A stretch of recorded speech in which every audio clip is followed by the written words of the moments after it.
5 असणाऱ्या संख्येचा वर्ग असणाऱ्या संख्येचे एकक स्थान आणि दशक स्थानी मिळून 25 ही संख्या असते. आता बघा कुठलंही एक आपण हे घेऊया. त्यांनी सांगितलं की एकक स्थानी 5 अपेक्षित आहे. कल्पना करा की हे 5 आहे, 5 चा वर्ग 25.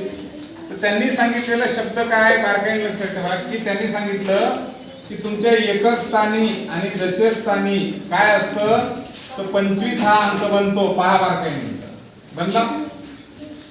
ओके. आता आपण जर 15 ला घेतलं समजा 15 तर याचा वर्ग आहे 225. याचा अर्थ त्यांनी सांगितला एकक स्थान म्हणजे 5, एकक स्थानी आणि दशक स्थानी 25 असतं. एकक स्थानी 5, दशक स्थानी 2. याचा अर्थ एकक आणि दशक स्थान मिळून एकक आणि दशक स्थान मिळून 25 असतं. तर 25 आला. लक्षात येतंय. तुम्ही जर समजा असा कशाचा घेतला 25 चा घेतला 625 तर याचा अर्थ एकक स्थान 5 चा आहे, दशक स्थान 2 आहे, म्हणजे हे एकक स्थान आणि दशक स्थान मिळून 25. अर्थ काय निघतो याचा जेव्हा जेव्हा तुम्हाला एकक स्थानी कोणत्याही संख्येचे जर समजा 5 असेल तर 100% तुम्हाला नाही का इथं 25 भेटणार म्हणजे भेटणार. काही करा. लक्षात येतंय. तर मग एक गोष्ट लक्षात ठेवायची जर असा कोणताही समजा आता 65 चा वर्ग आहे बरोबर आहे तर याचा वर्ग येते 42 25. ओके. तर प्रॉब्लेम लक्षात ठेवा की इथं काय आलं तुम्हाला 25 आलं बरोबर आहे. तुम्हाला जर 75 घेतलं समजा 56 25 याचा वर्ग आहे बरोबर आहे. काय आलं 25 एकक आणि दशक स्थान.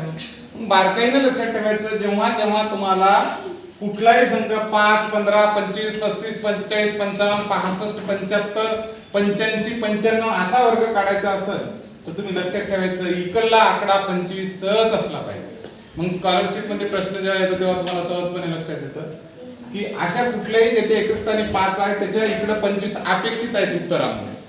बरोबर आहे. उत्तरामध्ये काय अपेक्षित आहे 25. ओके. आता दुसरा बघा दशांश अपूर्णांक संख्येचा वर्ग करताना दशांश चिन्ह संख्येच्या डावीकडे जेवढ्या स्थानावर आहे वर्ग केल्यावर दशांश चिन्ह त्याच्या दुप्पट स्थानावर उजवीकडून डावीकडे. शब्द वापरला उ करून डा कडे म्हणजे उजवीकडून डावीकडे. लक्षात द्या. आता प्रश्न येतो की उदाहरणार्थ आता बघा की बाबा मी कशाने केला 1.5 याचा वर्ग करायचा आहे मला. कशाचा 1.5 म्हणजे हे 2 टाइम्स आहे की नाही 2 वेळेस. मग असं लिहिता येईल का मला 1.5 गुणिले 1.5 दोनदा आहे ना. ब्रॅकेटच्या वर स्क्वेअर केलेला आहे म्हणजे हे किती वेळेस आहे 2दा. याचा आपल्याला वर्ग करायचा आहे. मग करत असताना इकडे बघा 15 चा वर्ग किती आहे हो 225 आहे. 15 चा वर्ग नॉर्मल 15 चा वर्ग आपण म्हणलं की आपण असं लिहितो 225. पण प्रॉब्लेम तुम्हाला कुठे येतो सर मग या दशांश चिन्हाचं काय करायचं. काही करायचं नाही. इथं फक्त एकदाच आहे. इकडं आता उजवीकडून डावीकडे हे आपला उजवा भाग म्हणजे हे उजवा हा झाला डावा बरोबर आहे. उजवीकडून डावीकडे याचा आहे आपला. याच्यात उजवीकडून डावीकडे एकच पॉइंट आलो. ते काय म्हणते तिकडून येत असताना तुम्ही दुप्पट या म्हणते. दुप्पट म्हणजे येतं ते येतं होता. आता तुम्हाला इथे यावं लागेल पॉइंट द्यावा लागेल बरोबर आहे. इथे एकच पॉइंट होता. इथे किती द्यायला लागलो आपण दुप्पट. आता याला दुसऱ्या एका पद्धतीने असंही करता येतं की तुम्हाला याला मांडणी करता असताना असं लिहिता येतं एक पॉइंट काढण्यासाठी 15/10 आणि इथं पण 15/10 आणि मग 15 गुणिले 15 म्हणजे 225 आणि खाली 10 गुणिले 10 म्हणजे 100. हे 2 शून्य कट करण्यासाठी तुम्हाला असंही लिहावं लागतं 2.25 अशा पद्धतीने गणित करता येतं. फक्त लक्षात ठेवायचं इथे एक पॉइंट असेल तर इकडं 2, इथं 3 पॉइंट असतील तर इकडं 6. तर तुम्हाला काय करायचे त्याच्या दुप्पट पॉइंट करायचे आहे. त्याच्यानंतर लक्षात ठेवा की एकक स्थानी 5 असणाऱ्या संख्येचा वर्ग कसा काढतात. आता बारकाईने लक्ष द्या. इथं 15 म्हणजे 15 चा वर्ग करायचा आहे. 1 2 मध्ये दुसरीकडे लक्ष देऊ नका.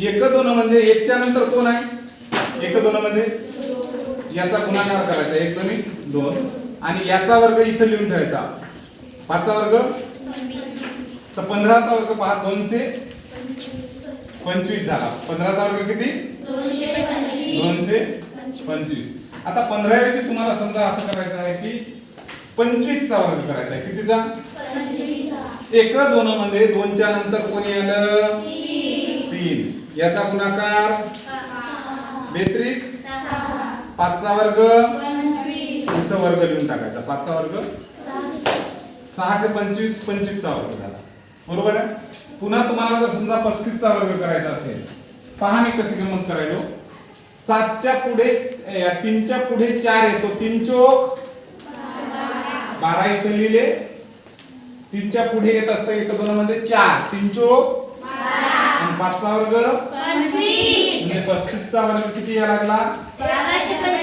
1225 पण हा नेम कुठं की याच्या एकक स्थानी 5 अपेक्षित आहे त्याच्यासाठी नियम लागू आहे तुम्ही बाकीच्यासाठी हेच करता तिथं करायचं नाही आहे आता बघा आपल्याला काय करायचं आहे कल्पना करा मला की नाही आता 55 चा वर्ग काढायचा आहे 55 चा 5 च्या समोर 5 * 30 बरोबर आहे 5 चा वर्ग 55 चा वर्ग 30 25 तुम्हाला 65 चा वर्ग करायचा आहे 6 च्या समोर 7 येतो sin 7 5 चा वर्ग 75 चा वर्ग काढायचा आहे तुम्हाला 7 च्या पुढे काय येतं 7 8 5 चा वर्ग 25 म्हणजे 56 25 हे 75 चा वर्ग अशा सोप्या पद्धतीने वर्ग काढता येतात पण 8 ही विसरायचीच नाही तुमच्या एकक स्थानी 5 असणं गरजेचं आहे जसं एकक स्थानी 5 दिसलं गंमत काय करायची 1 2 5 च्या पुढचा वर्ग अंक शोधायचा 5 च्या पुढे 6 5 7 30 6 च्या पुढे 7 sin 7 42 7 च्या पुढे 7 8 56 आणि पुढे 5 चा वर्ग 25 लावून टाकायचा सोपं आहे ओके ठीक आहे